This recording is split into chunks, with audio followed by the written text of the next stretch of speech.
রবিদাসের ঘরে আশ্রয় নিলেন। রবিদাসের ঘরে যেই না আশ্রয় নিলেন, বৃষ্টি আরো বেড়ে গেল।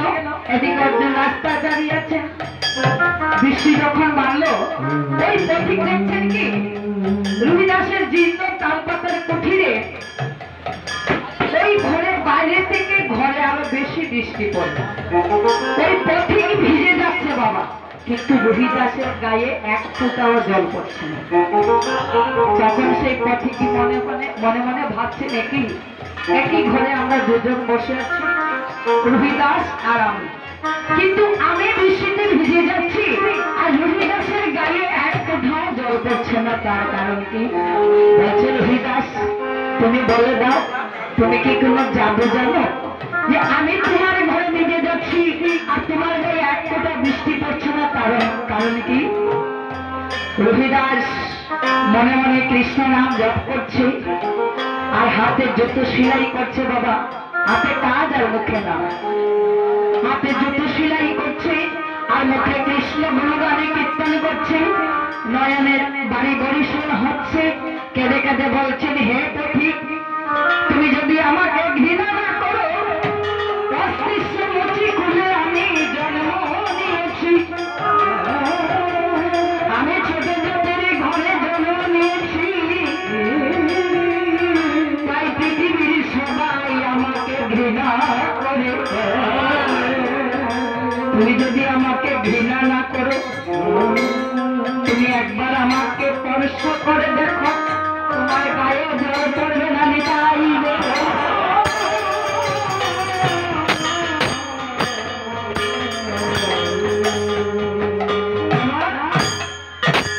কি করলো বাবা?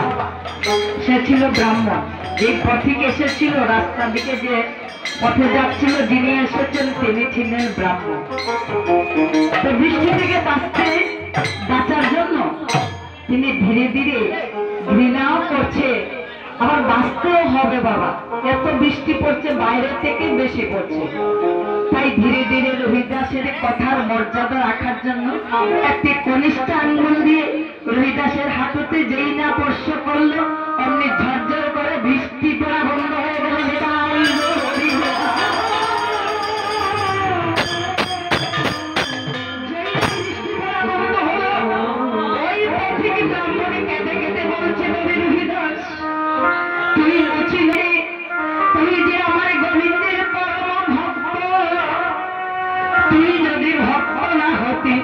তুই যদি পরম বৈষ্ণব না হতি, তোকে স্পর্শ করা মাত্র আমার উপরে বৃষ্টি জল পড়া বন্ধ হয়ে গেল।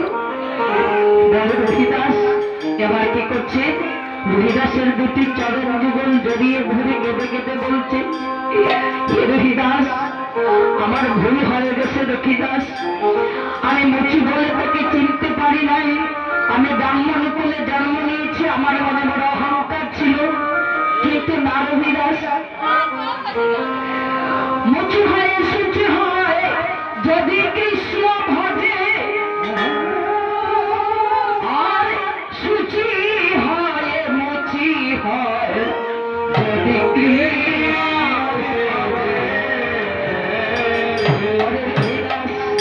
আজ আমি বুঝতে পেরেছি তোর মতো পরম বৈষ্ণব, তোর মতো এত বড় ভক্ত এই জগতে আর কেহ নাই। তাই তোর চরণ যুগল ধরে বলছি, তুই আমার রাত থেকে ক্ষমা করে। এতদিন আমি অন্ধকারে ছিলাম। হে রবিদাস,